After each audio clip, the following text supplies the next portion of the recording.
Singapura menghadapi gelombang pemutusan hubungan kerja, PHK, dalam setahun terakhir. Data terbaru Kementerian Perdagangan dan Industri, MTI, menunjukkan 7 sektor bernilai tambah tinggi mengalami penyusutan tenaga kerja cukup signifikan. Menurut laporan yang dikutip Vulcan Post, Senin, 24 November 2025, ketujuh sektor tersebut tercatat kehilangan 19.800 pekerjaan sepanjang 2025. Sektor-sektor yang terdampak meliputi teknologi informasi, layanan profesional, perdagangan, serta industri properti.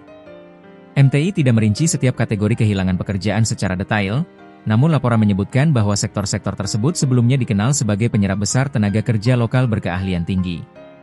Sejumlah faktor turut mempengaruhi tren PHK ini, termasuk kebijakan pengetatan pasar perumahan yang diterapkan pemerintah untuk menahan kenaikan harga rumah. Meski badai PHK terjadi di sejumlah sektor strategis, tingkat pengangguran di Singapura relatif stabil. MTI melaporkan tingkat pengangguran keseluruhan masih berada di angka sekitar 2%, sedangkan tingkat pengangguran warga lokal tetap di bawah 3%. Pertumbuhan lapangan kerja masih terjadi.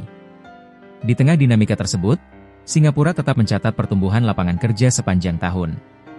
Pada kuartal 3 2025, tercatat hampir 30.000 pekerjaan baru tercipta. Jika diakumulasikan sejak awal tahun, totalnya mendekati 50.000 pekerjaan, termasuk bagi tenaga kerja non-residen. MTI tidak memberikan perincian mengenai status kewarganegaraan pekerja per sektor, namun laporan menunjukkan bahwa pertumbuhan bersih lapangan kerja terutama terjadi di sektor berupah relatif lebih rendah. Dua bidang yang paling menyumbang pertumbuhan adalah konstruksi dan pekerja rumah tangga migran. Kondisi ini menunjukkan adanya pergeseran pola kebutuhan tenaga kerja di Singapura. Sementara itu, sektor yang berorientasi teknologi dan profesional justru mencatat jumlah PHK yang lebih besar. Sektor teknologi alami penurunan paling tajam. Sektor informasi dan komunikasi menjadi salah satu sorotan utama dalam laporan MTI. Padahal, beberapa waktu lalu, industri ini sempat mengalami peningkatan gaji, bertambahnya permintaan tenaga kerja, serta meningkatnya minat perusahaan terhadap spesialis teknologi di Singapura. Hal tersebut terjadi meskipun gelombang PHK teknologi melanda berbagai negara, terutama Amerika Serikat dan Eropa. Namun kenyataannya berbeda pada 2025. Sektor informasi dan komunikasi di Singapura mengalami penurunan bersih lebih dari 4.000 pekerja dalam satu tahun. Jika digabungkan dengan tahun 2024, total penyusutan mencapai sekitar 9.500 pekerja. Fenomena ini cukup mengejutkan, mengingat perusahaan-perusahaan di sektor teknologi masih sering menyatakan kekurangan kandidat dengan keahlian tertentu. Para pengamat menilai, tren ini menunjukkan mulai bergesernya kebutuhan keterampilan di industri teknologi. Tidak semua pekerja teknologi harus bekerja di perusahaan teknologi, demikian analisis yang dikutip Vulcan Post. Hal ini disebabkan perusahaan di sektor lain, seperti transportasi, logistik, keuangan, manufaktur, dan kesehatan, juga memerlukan tenaga kerja dengan keahlian digital. Kesenjangan keterampilan meningkat. Pengamat juga menilai, perubahan kebutuhan industri mendorong munculnya kesenjangan keterampilan. Sejumlah posisi lama dinilai mulai berkurang relevansinya, sementara bidang baru seperti kecerdasan buatan, AI, dan pengolahan data justru membutuhkan lebih banyak tenaga kerja dengan kompetensi khusus.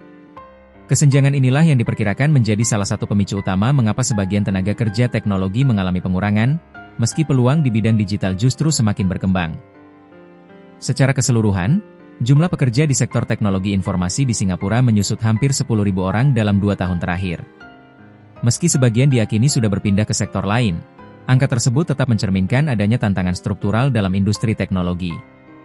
Keuangan dan asuransi menjadi pengecualian. Tidak semua sektor mengalami penyusutan.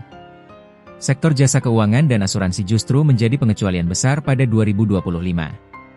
Dalam laporan MTI, kedua sektor ini mencatat penambahan sekitar 10.300 pekerja. Pertumbuhan tersebut dinilai sejalan dengan ekspansi layanan keuangan digital, peningkatan transaksi, serta penyesuaian kebutuhan perusahaan terhadap keahlian baru seperti manajemen risiko siber. Namun demikian, pertumbuhan di sektor keuangan dinilai belum cukup besar untuk sepenuhnya mengimbangi pemangkasan tenaga kerja di sektor teknologi, properti, dan layanan profesional.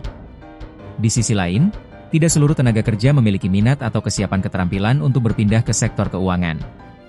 Oleh sebab itu, pilihan karir di beberapa industri tampak semakin terbatas bagi sebagian tenaga kerja lokal. Tantangan ekonomi dan penyesuaian ketenaga kerjaan.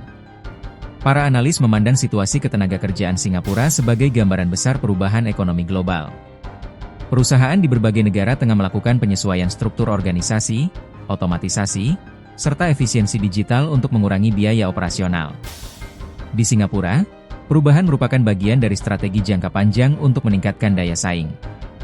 Pemerintah juga secara aktif mendorong program pelatihan ulang, reskilling, dan peningkatan keterampilan, upskilling, termasuk untuk tenaga kerja teknologi yang terdampak. Sejumlah inisiatif, seperti Skills Future Singapore, telah menawarkan subsidi pelatihan untuk bidang seperti analisis data, kecerdasan buatan, keamanan siber, hingga manajemen rantai pasokan. Pemerintah menilai peningkatan keterampilan merupakan bagian penting untuk menjaga ketahanan tenaga kerja di tengah fluktuasi pasar. Prospek 2026. Meski 2025 ditandai oleh kombinasi PHK dan pertumbuhan terbatas di beberapa sektor, analis memperkirakan kondisi 2026 akan sangat bergantung pada pemulihan ekonomi global, stabilitas harga properti, serta kecepatan adaptasi industri terhadap teknologi baru. Dalam jangka pendek, tantangan masih akan terasa bagi tenaga kerja berkeahlian tinggi di sektor yang sedang melakukan restrukturisasi. Namun, peluang kerja di bidang AI, keamanan siber, dan layanan keuangan digital diperkirakan akan terus meningkat.